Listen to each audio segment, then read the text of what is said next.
पहले राम जी का जन्म हुआ, पहले नंबर पर कौन है? जम के बोलो जरा, माता। जम के बोलो जरा, माता। पहले नंबर पर अच्छे युग के निर्माण में माता की उपस्थिति जरूरी है।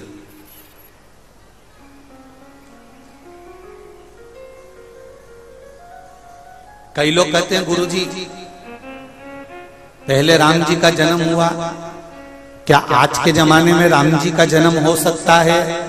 हम कहते हैं बिल्कुल हो सकता है, उसमें दिक्कत क्या है?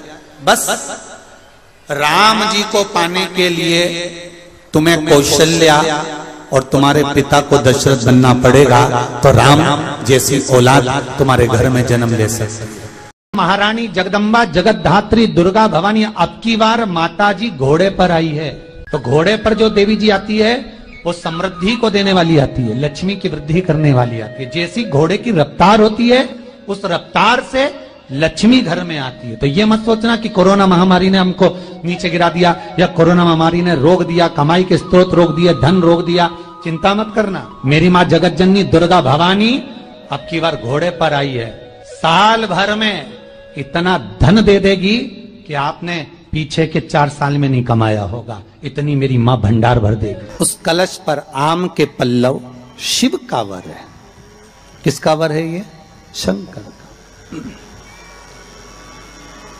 11 आम के जो पत्ते जिस डाली में लगे होते हैं वो डाली कोमल सी डाली, 11 टुकड़े महाराज एक कच्चे सूत से लपेटकर 11 बार उसका भाग, जब उसको लपेट लोगे इस तरह से इकट्ठा करके, आगे का जो भाग है 11 बार कच्चा सूत लपेटने के बाद जो भाग पीछे का आगे का कोई भी हो उसको शहद में डुबाकर शिव जी को समर्पित कर दो। किस जगह पर रखना है? अशोक सुंदरी वाली जगह। अशोक सुंदरी की जगह जानते हो आप लोग, पहले भी आपको बताया है, आज फिर आपको वर्णन कर दें। जैसे ये गोल जलाधारी है, ये शिवलिंग रखा है, ये 2 जहां से पानी बह रहा है बाबा के चरणारविंद, राइट में श्री गणेश जी का स्थान, लेफ्ट में कार्तिकेय का स्थान, बीच में अशोक सुंदरी की जगह। शंकर भगवान की 6 लड़कियां हैं। भगवान शंकर के 13 बच्चे, 13 बच्चों में से 6 लड़कियां, उस 6 लड़कियों में से एक लड़की का स्थान, भगवान शंकर की एक बेटी का स्थान, अशोक सुंदरी का स्थान सामने है। पद्म पुराण में स्पष्ट किया ये स्थान अशोक सुंदरी का। शंकर भगवान की जलाधारी में पार्वती जी का हस्तकमल, ऊपर से जो एक एक बूंद पानी गिरता है, ये शंकर भगवान की 5 लड़कियों का स्थान है। जया, विषहरा, शामरी बारी, दौतली और देव। शंकर भगवान की 5 लड़कियां भगवान शंकर के मस्तक पे जल की धार गिरा रही हैं। बीच में जो अशोक सुंदरी का स्थान है महाराज, उस जगह पर शहद का मुख, जो शहद आपने भिंगोया है, उस शहद का मुख शंकर जी की ओर कर कर इसी चैत्र के महीने में, इन्हीं नवरात्रि में शंकर भगवान के उस अशोक सुंदरी की जगह पर शहद का भाग शिव जी की ओर रख दें। महाराज अगर घर में संपदा की कमी हो या कोई पैसा खा गया हो, रुपया नहीं दे रहा हो, पैसा अटक गया हो, तो उस शहद को शिव जी की ओर मुख कर कर उस आम के पल्लव की जो डंडी है उसको 11 डंडी को वहां रख दीजिए और उससे अपनी कामना कर कर आ जाइए। हो सके उस शहद में से थोड़ा सा शहद किसी रुमाल पर, किसी कपड़े में लगाकर उसको रख लीजिए। जिस व्यक्ति से पैसे लेना है, जिस व्यक्ति से पैसे मांग रहे हो, उससे एक बार जाकर मिल लीजिए, एक बार उसको खबर कर दीजिए। बाबा चाहेगा भोलेनाथ तो नवरात्रि में ही पैसा वापिस आ जाएगा, अगर शिव कृपा कर दे। ये बाबा की करुणा। आम का पल्लव कोई साधारण नहीं जिसको कलश के ऊपर रखा जाता है, शिव की कृपा। जिस आम के पेड़ पर स्वयं कामदेव चढ़कर भगवान शंकर के तीसरे नेत्र द्वारा जलकर भस्म हो जाते हैं, वो आम का पेड़ साधारण नहीं हो सकता, सहज नहीं है। और वैसे भी शिव शिव है महाराज। सबसे पहली नवरात्रि का व्रत किसने किया? उत्तर दीजिए। सबसे पहला नवरात्रे का व्रत, नवरात्रे की उपासना सबसे पहले किसने करी थी? भगवान राम ने। अश्विन के नवरात्रे में भगवान राम ने 9 दिन तक कलश की स्थापना कर लंकाधिपति रावण को मारने के लिए मां जगत जननी की आराधना करी। भगवान राम ने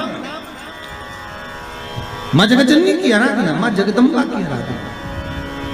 और कहते हैं मेरे राम ने प्रतिदिन मां आद्यशक्ति को निमंत्रण दिया और मां जगतजननी से विनती निवेदन कर कहा कि आपको प्रतिदिन आना पड़ेगा। इसलिए देवी भागवत में लिखा है कि नवरात्रे में एक दिन, जैसे प्रतिपदा है, पहला दिन है तो एक कन्या का पूजन करो, द्वितीया है तो 2 कन्या का पूजन करो, तृतीया है तो 3 कन्या का पूजन करो, चतुर्थी है तो 4 कन्या का पूजन करो, पंचमी है 5 कन्या का पूजन करो, छठ है 6 कन्या का पूजन करो, सप्तमी है 7 कन्या का पूजन करो, अष्टमी है 8 कन्या का पूजन करो, नवमी है, जम के बोलो, 9 कन्याओं का पूजन करो।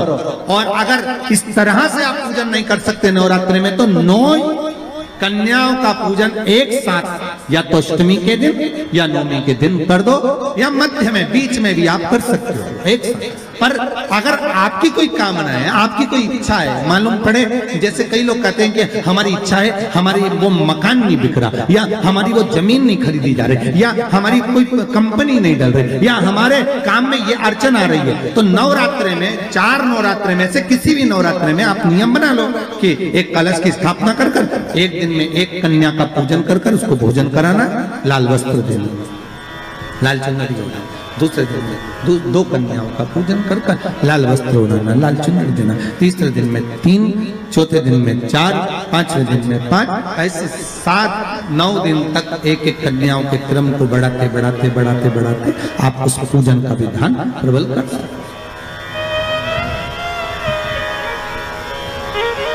आज किसी का फोन था सुबह, तो कोई कह रहे थे कि हमें गुरुजी से बात कराओ, तो समीर जी ने बताया कि फोन आया था और वो बोल रहे थे कि हमें नवरात्रि में अगर मान लो कोई साधना करना हो तो कौन सी साधना करना चाहिए, हम किसकी आराधना करें, हम 9 दिन तक किसकी साधना करें। तो अगर बन सके तो देवी भागवत में सबसे सुंदर साधना यही है कि हम एक दिन में एक कन्या के चरण धोकर पूजन कर उस कन्या को भोजन कराकर उसका स्मरण करें।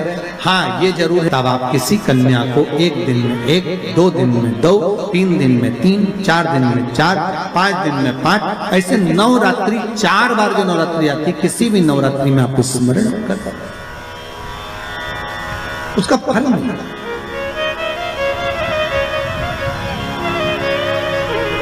उसका फल बहुत।